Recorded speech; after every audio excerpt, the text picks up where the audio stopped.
Bonsoir, chers téléspectateurs. Merci de nous suivre. Une édition spéciale pour vous rappeler que je me trouve du côté donc du Lamentin, au lieu dit zone de Bois-Îlé. Nous allons dans quelques temps écouter, entendre pour savoir quelles sont les difficultés que rencontrent les riverains ici. Alors nous allons tout de suite sur les lieux vous montrer ce qu'il en est. Au moment où je vous parle, regardez, je me trouve juste donc la résidence Bois-Îlé. Apparemment, c'est un endroit où les résidents apparemment sont donc comme on dit dans un lieu tranquille, mais il semblerait qu'il y a d'autres constructions qui sont à venir. Alors sans plus tarder, nous allons demander à un donc des résidents qui va nous donner les raisons justement de cette présence ce soir ici à Bois-Îlé. Alors bonsoir monsieur, merci de nous dire ce qu'il en est. Vous allez nous expliquer ce qu'il en est parce qu'apparemment ici nous nous trouvons devant des difficultés et vous avez donc l'intention de vous exprimer. Nous vous écoutons. C'est-à-dire qu'en premier lieu nous sommes résidents ici à Bois-Îlé, d'une résidence qui a déjà des problèmes de station d'épuration. On a un problème d'une maison qu'on a mis pour les délinquants, là, c'est une sorte de un foyer de délinquants juste à l'entrée où toutes les semaines on a des agressions, on a des vols. Je crois que la majorité a déjà eu ce genre de difficultés avec ces jeunes. On s'est un peu assis dessus, on s'est dit bon, on ne peut pas non plus les chasser. Actuellement, on a un terrain d'1 hectare, ils nous mettent 80 LES, 80 logements sociaux, sur un terrain qui est dans une zone rouge, qui a été remblé avec des voitures, avec des déchets mobiliers, immobiliers, télévision et tout le reste. Et en fait, tout le monde au niveau de la mairie s'accorde à dire que c'est normal. Vous voyez, on aura des difficultés avec le réseau d'eau qui n'est pas approprié. On aura des difficultés avec la station d'épuration qui n'est pas appropriée. On a des logements qui vont se construire dans une zone prévue en R+1. Alors que nous avons... Expliquez-nous, donc justement nous avons un plan. Voilà. Alors, vous voyez, toute cette zone rouge-là a été comblée avec des voitures, avec des téléviseurs, avec du tout venant. Et cette zone, là-dedans, c'est prévu parking, c'est prévu 9 bâtiments en R+3. Et la zone prévoit du R+1. Alors justement, on va demander si on peut voir des plans plus détaillés, puisqu'apparemment je crois comprendre que vous avez des plans, si on peut avoir une idée justement des maisons, des constructions que vous avez actuellement, et vous allez nous expliquer, alors les maisons où je me trouve en ce moment, vous êtes où? Là, nous sommes situés où? Alors, là c'est l'allée que vous avez prise, on est à peu près dans cette zone-là. Hein. Oui. Non, on rentre ici, nous sommes à peu près ici. Ah d'accord. Alors, là...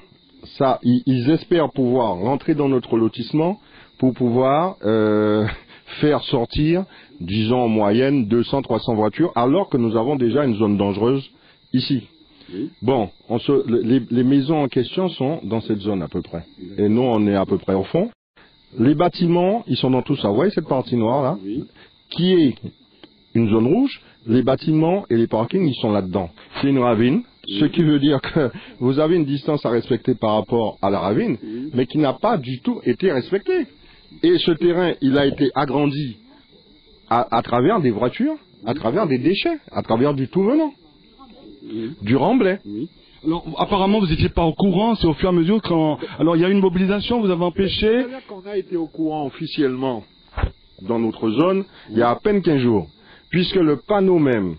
Vous savez, quand vous construisez, il y a un panneau de permis de construire que vous affichez, qui soit visible à tout le monde et tout ça. Le panneau, il n'y a rien d'inscrit dessus. Il est blanc, il est neutre, on l'a acheté et on l'a posé. Oui. Vous voyez? Oui. On l'a juste posé et il a été caché derrière un immeuble, juste pour que nous n'ayons pas ces informations. Alors justement, on vient de me donner un dossier, alors vous nous expliquez un peu, puisque c'est les... Voilà, alors expliquez-nous un peu où nous sommes par rapport... Alors, si vous pouvez nous expliquer un peu ici. Alors, sur ce plan, oui. Alors, l'entrée du lotissement, c'est ici. Vous voyez, oui, qui est déjà une entrée très dangereuse. On ne peut pas se croiser à deux. Et ils veulent faire rentrer 160 voitures par là, alors que nous sommes déjà à peu près 200 à rentrer par là. Alors, ça fait à peine 4,50 m. Ici, nous avons un foyer sociale de délinquants, enfin une maison d'hébergement, où on a des problèmes récurrents. Et alors, la vue aérienne, c'est pas du tout évident. Oui. On va un peu mieux voir ici. Voilà. Dans cette zone, vous voyez, où se trouve le projet, oui. On est dans une zone rouge. Vous voyez, elle passe ici. Mais le projet se situe exactement sur la zone rouge. Et nous avons des textes qui disent que on ne peut pas construire. Vous voyez, la zone, le principe est donc l'inconstructibilité. Je ne vais pas vous lire tout l'article. Si le projet est situé intégralement dans une zone seule, ce sont les contraintes liées à cette zone qui s'appliquent. Ce qui veut dire que le projet devient inconstructible. C'est pour ça qu'ils ont caché toute cette histoire de panneaux, de permis de construire et tout le reste. Et attendez, alors je vous précise quelque chose. Ce même projet avait déjà été présenté à Montalegre, qui n'en a pas voulu parce qu'il ne respectait pas les normes. Ils nous l'ont envoyé en pensant que nous allons avaler la couleuvre. Mais ça, c'est pas normal. Il n'est pas normal que nous ayons fait des crédits sur 15-20 ans pour avoir une certaine tranquillité, et qu'actuellement, on nous mette dans un petit lopin de terre qui fait 1 hectare, plus de 300 personnes. Ils n'ont pas d'aire de jeu. Hein? Oui. Ils n'ont pas d'entrée, puisque c'est notre entrée qui sert d'entrée et de sortie, on dira. La ravine, elle passe ici. Regardez la ravine, regardez les parkings.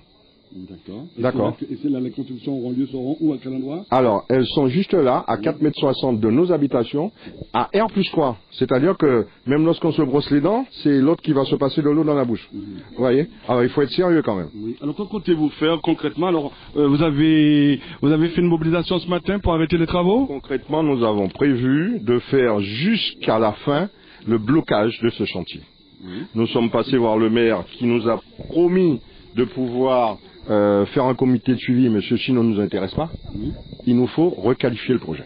Donc, combien vous êtes suivi? Combien de résidents? Nous sommes actuellement sur 85 lots multipliés par 3, on dira 250. On a une mobilisation d'environ 200 personnes. On a eu une pétition signée par les riverains d'à peu près 250 personnes, mais ça ne fait que commencer. On n'en est qu'au début. Et vous avez donné à monsieur le maire, donc aujourd'hui, une liste de signataires? Nous avons donné une première liste de signataires, mais je pense que ça ne représentera qu'un tiers, parce qu'on va se mobiliser. On n'a pas l'intention de dévaluer les biens que nous n'avons pas fini de payer. Nous n'avons pas l'intention d'avoir des voyeurs. Nous n'avons pas l'intention de faire un ghetto. Parce que des ghettos, il y en a partout. On démobilise Pointe-à-Pitre pour nous envoyer les ghettos. On veut bien qu'il y ait du social, c'est normal. Nous ne sommes pas tous issus d'une famille riche. Il faut bien qu'il y ait du social. Mais il faut savoir qui vous mettez à côté de quoi.